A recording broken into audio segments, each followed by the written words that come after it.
Last time on DCeased, right here at Comicstorian, Darkseid had won. He had discovered the anti-life equation, but it didn't go as he had planned. It turned everyone into creatures void of life, zombie-like beings. That's entire purpose was to spread the anti-life equation and rob beings of their life. It destroyed the planet of Apocalypse, and now it's taken out a good chunk of the planet Earth. We've already lost Batman, Aquaman, Green Lantern, and various other superheroes along the way. But now when Captain Atom exploded from the inside, he caused a nuclear explosion that took out most of the eastern seaboard. This is the Comicstorian channel where we take some of your favorite pop culture universes and we break them down into digestible bites, be it a video game, a movie, or a comic book, and we tell you the story within as an audio drama.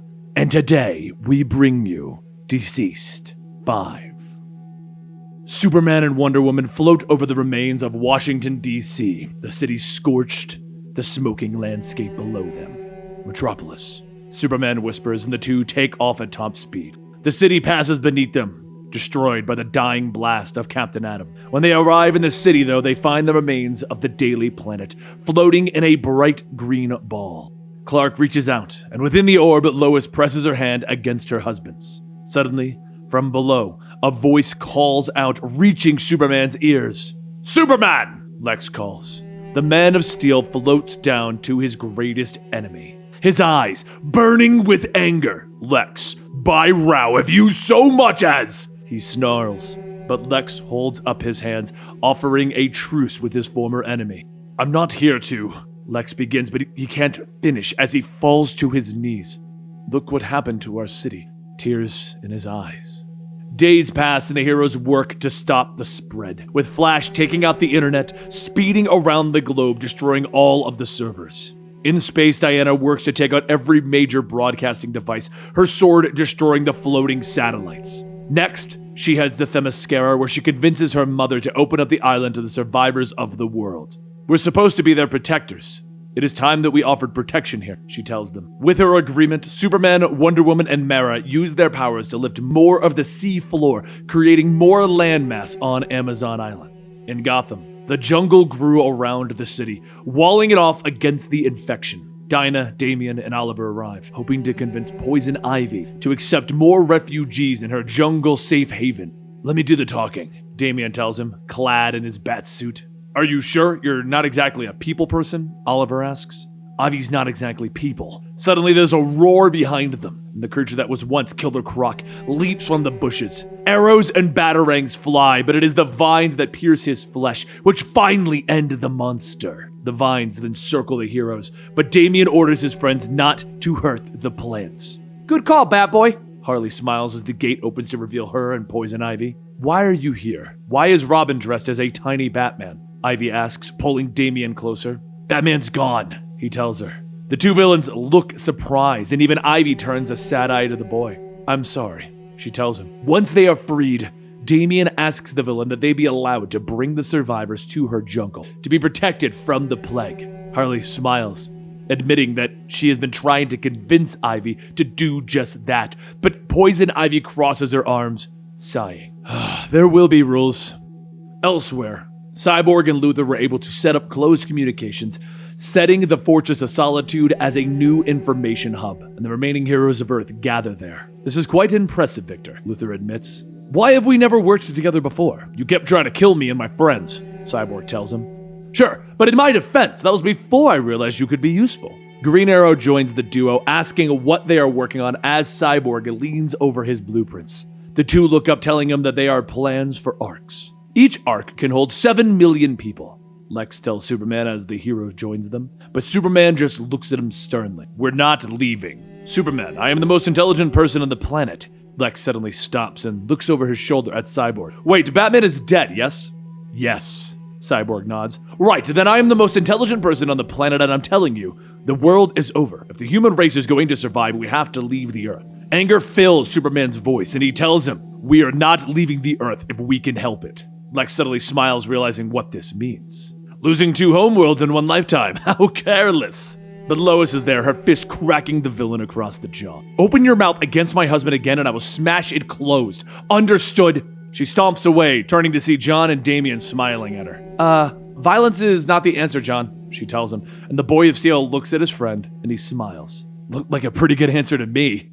Weeks pass and survivors are brought to Gotham and Themyscira. Construction of the arcs also begins with the heroes mourning those that were lost. But as time passes, in the fortress, the heroes begin to twitch as buzzing fills their ears. The buzz erupts into a scream, and some of them begin to fall to the ground, when suddenly Lex is cut in half, his body falling to the floor, and a spray of flash whirls around trying to see their attacker.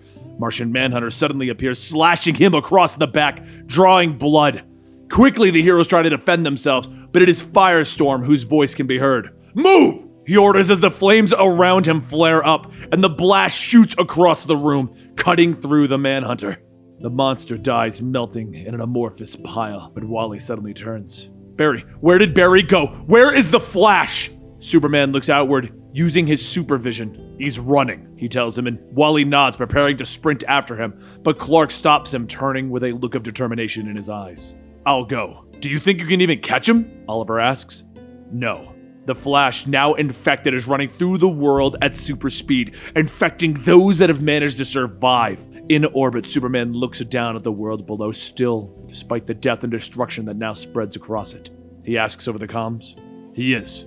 Promise me. I promise, Superman. Superman nods, and he begins to fly, picking up speed as he goes. Over the comms, Cyborg asks how the Man of Steel intends to catch the fastest man alive, but Clark just tells him, I don't have to. I just need to fly in the opposite direction and meet him, head on. Sadness fills the Man of Steel as he smashes through the Flash, sending bones, blood, and flesh scattering, destroying him in 1 second. He turns, looking back on the mist that was his friend only moments ago. Barry, I'm so sorry. But then he stops, and he looks down, and he realizes that the Flash's bones and fingers had pierced his skin.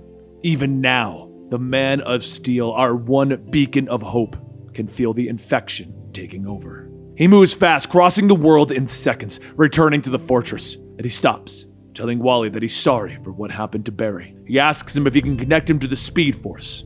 So Wally nods, seeing that Superman doesn't have very long. And Superman goes to his family. Ma, thank you for finding me, for raising me, for teaching me, for giving me your name, your values, and your empathy. He tells Martha, and he hugs her, bringing her in close. My world ended and you and Pa gave me another one. Next, he turns to Lois, his wife, tears filling her eyes as he pulls her close. I don't know how I got so lucky. I crossed an ocean of stars and somehow I found you. Thank you for choosing me, he tells her. Finally, he turns to his son, who's already crying. I know things look dark, but you are the light. You are the hope. You are going to change the universe. I know it, he tells his son. No pressure. He smiles as tears spill out of his eyes.